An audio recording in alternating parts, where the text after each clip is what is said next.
Hey everyone, it's Nick and Ron with another edition of Ask Ron. How you doing today, Ron? Man, I'm great because yesterday morning I finally got my tooth. You see, I'm not toothless anymore. You sound better too. I can actually smile now. Yeah. So it's good. The weather's beautiful here in Jacksonville today. It's been here beautiful we're in the 80s today and yesterday. It's hard to believe we're January, over in February now. We're still in the 80s for crying out loud. So you Northerners, eat your heart out. You people in that path of that nasty weather up there. We still got a few houses left here in Florida, just in case you're interested. You haven't bought them all yet, Ron? I'm working on it. Closed on 2 yesterday. Sold 2 yesterday. Piece of land here I have and a house that we wholesale. We made $42,000 on wholesaling the house.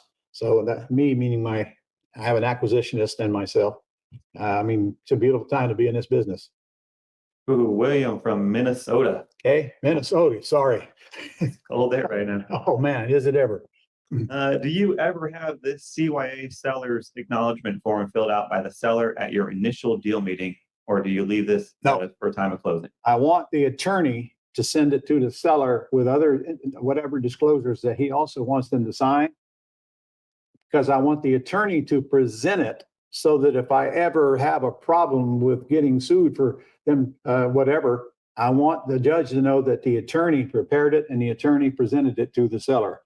And that's one reason why I want to close with an attorney. They make a great witness and they make sure all your documents are in place. So we tell the seller, my attorney will be in touch. He's got some other disclosures for you to sign. And if we can get the contract signed, we can leave with a contract and start the title search. But I still want the attorney to send. I'm sorry, this is after we close. We got to close first. So when we're closing with the attorney will send all of those documents with the closing package, which will include the note and mortgage that my land trust will be issuing to the seller, along with a closing statement and whatever else he wants to include, and that will include the CYA letter. So no, we don't get that signed in the house. Okay, Perzina from Georgia has 5 questions. Wow. First question, do you lose depreciation when you use a land contract when buying a house? No, you get to depreciate the house. Next question is, how do I use the private lending website that I have from the Gold Club membership? Well, it's there set up to give people free, what used to be a CD, now it's going to be a video link on here's a safe alternative to the stock market, and tells them all about private lending and to contact you. But obviously you have to drive traffic to that site, and that site's not going to do you any good. So your real question is, how do I drive traffic to that site? And that can be this wide of the ways to do it. What a lot of people do is just simply put something under their signature with all their emails that go out, like how to raise money to buy real estate without using your credit, something like that, and a link. And that'll take them to the link that you picked out of our, if you go to the left side of your homepage, you'll see where it says, what's it say, affiliate links?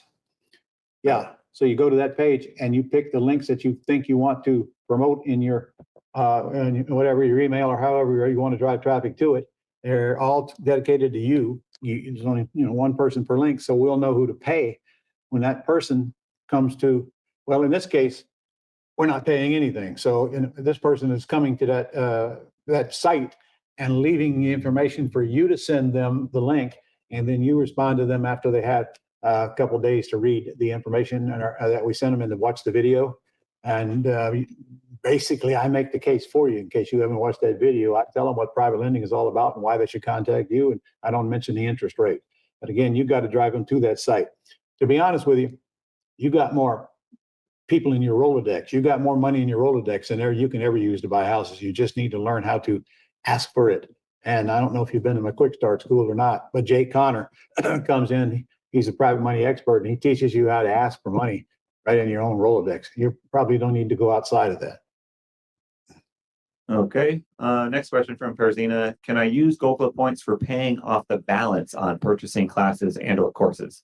No, you use Gold Club points when you first buy them on whatever they're offered on, but not paying off the balance. That means you must have financed something and now you want to pay the balance.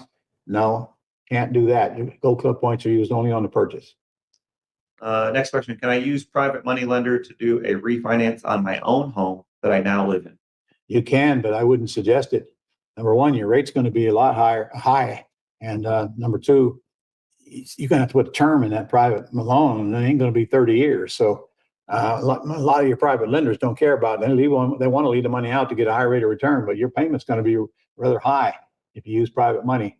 And then again, your loan to value ratio shouldn't exceed 70%. So I don't know if that's going to do you any good or not. And besides, if you're intending to refinance your house to get money to buy houses with, no, you need to learn how to buy houses without using your money. So your question scares me. The last thing I want you to do is take money out of your home to put in properties if you haven't been well trained, because now you could have a big debt and nothing to show for it because you went out and made a big mess. You do not use your home to get money to buy houses. You learn how to buy them without using your money. Get into my mentoring program and I'll put up the money. You don't even have to worry about it, but you got to get to the quick start school in order to get the mentoring. Got to at least sign up for it. All right. And last question from Perzina is, how do you determine the rate on owner financing? She does not specify if she's buying or selling here. How do I determine anything? I ask questions and wait for them to answer my questions, and then I answer their questions with questions. So you're the one with the money. What kind of return would you expect? You're going to give me an answer. It's probably going to be lower than I'm willing to pay. I'm willing to pay 7%, right? If it's higher, I'm going to say, well, I can't pay that. The most I can go is 7%. So they're going to tell me first. I'm telling you, 80% of the time, they're going to give you a number lower than you're willing to pay. But I pay them 7% anyway. I want them to be really excited about the deal. All right, Ron, this question wasn't about private money. This was the rate for owner financing. I don't sell with owner financing. I lease option. I don't sell. And especially in Florida, it would have taken me a minimum of 6 to 7 months to get the house back if they default and I can't bribe them out of the house. I lease option. I keep the house. I keep the depreciation and all of the other goodies. And if they don't pay, I just have them evicted. But I'm telling you, with lease option tenant buyers, we don't evict them because they pay, because they got too much to lose. They got thousands of dollars in non-refundable option deposits sitting there. They lose if I have to evict them. All right. And let's say she's talking about when she's buying the house on owner financing. How do you determine the rate then? You don't determine the rate. The banks do. The lenders do. If you're borrowing money from lenders, you don't have a choice. That don't mean you can't negotiate, but they choose the rate. You choose whether you want to pay it or not. Okay. Again, this is owner financing. So buying on owner financing. I'm buying with owner financing. Okay. Again, I try to buy without any interest much of the time, but if there's an underlying debt, which there is 3/4 of the time, you're going to be paying their payment for them on that underlying debt. So the rate is irrelevant. Whatever their rate is your rate, because you're paying the same amount of principal and interest on the loan you owe the seller as the seller's paying on their underlying debt. All right. Next question is from Gary in Utah. Gary says, Ron, you mentioned in one of your training videos that if something happens at one of our properties and it is in a land trust owned by my LLC, the property will probably be lost. If I am still paying the seller, I assume I will have to pay off the seller if I lose the house. Is that correct? Can you translate that a little bit? What's the real question? If I lose the house, I lose the house. You're not nothing left for you to pay. If you lose the house, you better ask yourself, why did I lose the house? Okay. Yeah, maybe she means like maybe somebody got hurt or something at the house or something like that. Well, in that case, you'll lose the house, but you're not going to pay a debt on a house you don't own. That's why you're buying in a land trust, so there's no personal liability. You're not even in the deal. The trust is the one guaranteeing the loan, and the only thing the house owns is that trust. I'm sorry, the only thing a trust owns is that house. So that's the reason we do business this way. We don't guarantee debt. Then if something goes wrong, then we don't pay that debt. But that's not the way you want to run your business. If you're going to take on deals, then you've got to be willing to do what you said and pay that debt. Now, I'm always asked what happens if the term goes by that I owe the seller and there's a balloon and I can't pay them. The answer is the seller still got two choices: take the house back, which you gladly give them if they pay the closing cost, and or extend the term. So you don't worry about that either. But I think you're worrying too much about things that aren't going to happen. Besides, you remember, you're going to have this house insured in case of fire or something like that, and you're not going to be able to cash that check without the seller's signature. So that check is probably going to go to pay the debt down or off anyway, if in case of a fire and there's insurance. But in case of a lawsuit, if the insurance don't cover it, then they'll get the house. But that's a very remote possibility. All right, another question from Gary. Is there a better state to set up an LLC? He's in Utah. I've heard that Nevada, Delaware, or Wyoming are better states. I live in Utah and it doesn't appear it has a strong protection and lower taxes as say Nevada. All right. Well, first of all, if you live in Utah, you're probably going to need a Utah LLC. But if you want an LLC, I'd go to Bob Bloom if I were you. He's in Dallas. I don't remember the name of his company. Do you? Asset Defense Team. Asset Defense Team. Look it up and call his office and tell him you want to get an LLC. It's $500 and you'll get a proper LLC. And then you'll have the discussion with them about what state you should get LLCs in based on what you're intending to do. And you shouldn't try to solve that problem without getting a professional advice on it. So Bob Bloom was working with a lot of our students, creating their whole estate plan for them. LLCs is his specialty, and they'll form one or more of them if you that you need. So let the expert answer that question for you. All right, and that'll probably be the same answer for his last question. Do I have to be concerned with registering as a foreign LLC if I buy my buy and hold properties in the LLC and put my land trust into the LLC from my state with a Wyoming LLC, for example? Probably, but you're getting way too creative in your mind. You listen to too many seminars on this LLC crap, and it ain't as complicated as you're trying to make it. You're going to need an LLC most likely in the state where you're holding houses, but that's not absolutely required. I have properties in other states, and I have a Florida LLC that I put them in. This is another question for Bob's office. So before you call, make sure you write down your questions and are prepared to get your questions presented in a way they can understand it. And then they'll get you the answers and then you can use them. I'm telling you, they're very good at forming LLCs, and their operating agreement is a whole lot better protection for you than just going on the state line and state site and filling it out for yourself. Bob Bloom will clearly explain to you that most of those kind of LLCs don't have much protection in them. You let an expert do what they do best. Always my advice. Let others do what they do best. Get out of the way so you can do what you do best, and that ain't forming LLCs. Howard from Kentucky says, is there a biographical section for the mentors? No. Our mentors work with people all over the country and Canada, for that matter. It doesn't make any difference where they live or where you live. We do have a website, mymentoringmillionaires.com, that has where we have some videos where the mentors introduce themselves and that's true. Talk a little bit about them, so you can check that out. So what is it again? mymentoringmillionaires.com. mymentoringmillionaires.com. Okay, yeah. And you meet all of them. And also, if you ever get to a quick start, there's usually a few of them there that you can meet in person and talk to. Kevin from Florida says, I'm focusing on terms prospects, and along with FSBOs, is there any reason that vacant properties and probates aren't good prospects too? No, absolutely. Your probates are probably going to be all cash, but they're going to be, in fact, I just did 2 deals within the last couple of weeks. Closed one yesterday that was a probate, made 42 grand on a wholesale deal, and closed one 2 weeks prior, made 37 grand on a wholesale deal. So both of them were probate leads, by the way. What was the other one? Terms and vacant houses. Vacant houses, it depends. If it's vacant and ugly, it's probably going to be an all cash purchase, cheap all cash. If it's not ugly, it's probably going to be a terms deal. So yeah, vacant houses are always good prospects, especially if it's a vacant house owned by an out of town owner. That's one of the best lists. All right. And final question from Les from Alabama.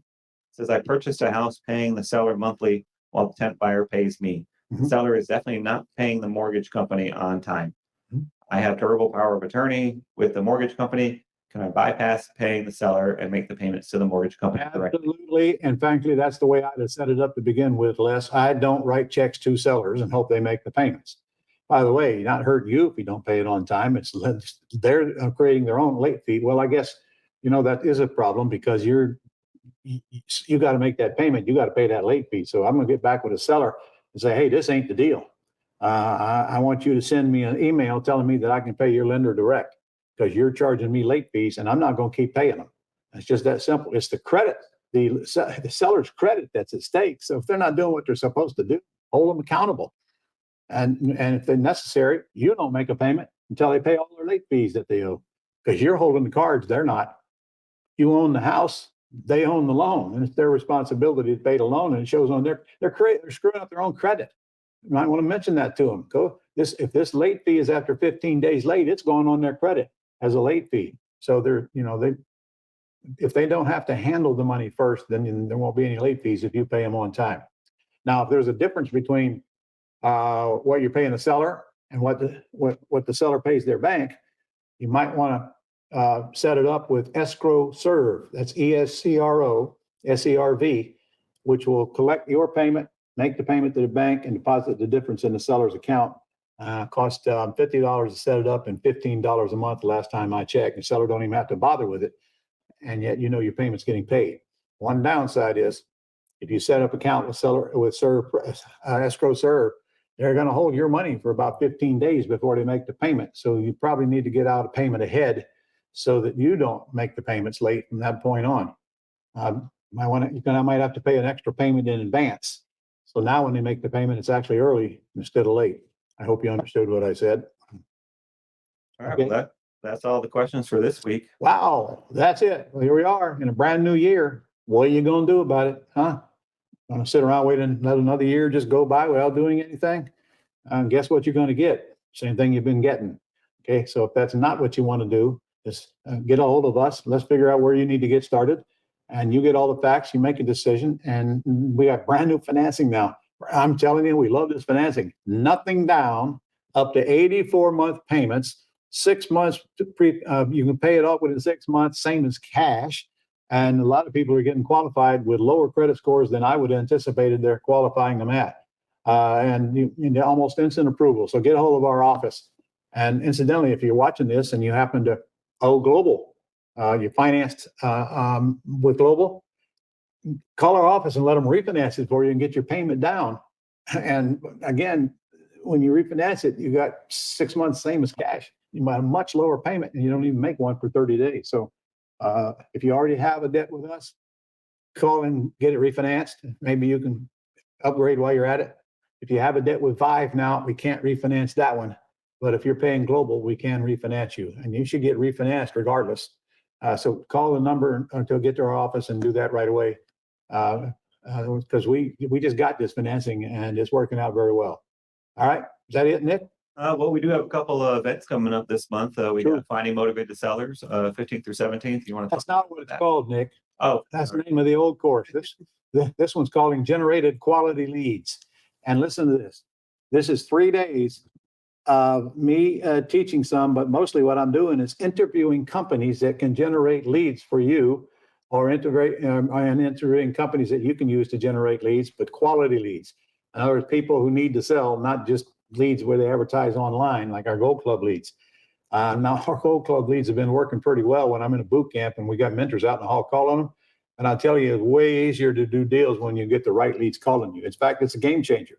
It's a game changer. A lot of people don't persist because they call a handful of Gold Club leads and they can't buy a house. And so they figure it ain't going to work. Well, it's just one marginal shift is all it is. And that's the source of your leads. Okay. You change that and you master that closing call by reading my scripts, and you're going to see a lot of things change.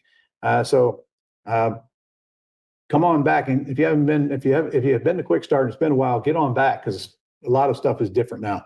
And we spend the whole first afternoon talking about getting quality leads now. But this 3-day event, we're going to literally interview the companies that will generate leads for you. And last time I counted, it was about 10 different companies that we're going to interview. And then you're going to have choices to make, of course, and you'll be able to figure out which ones you like the most.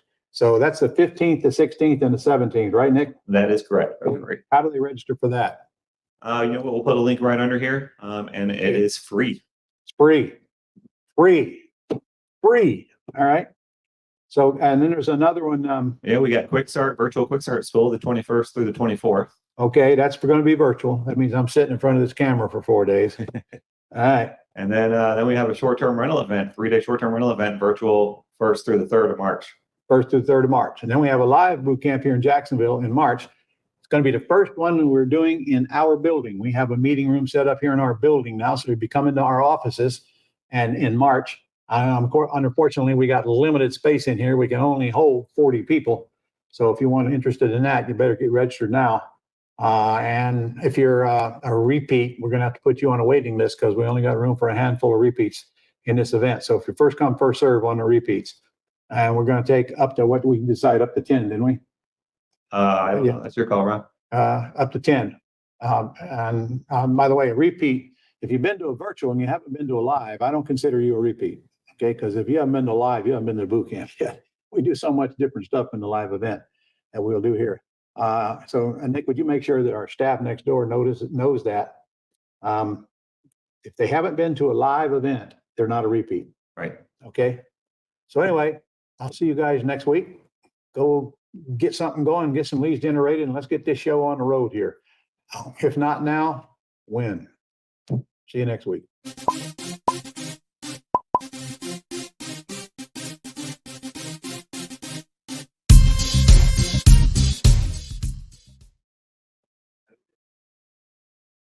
Okay. Rich, no edits on this one. Just edit off the front and the end. Pass Ron. Say it again. I was just talking to Rich. Oh.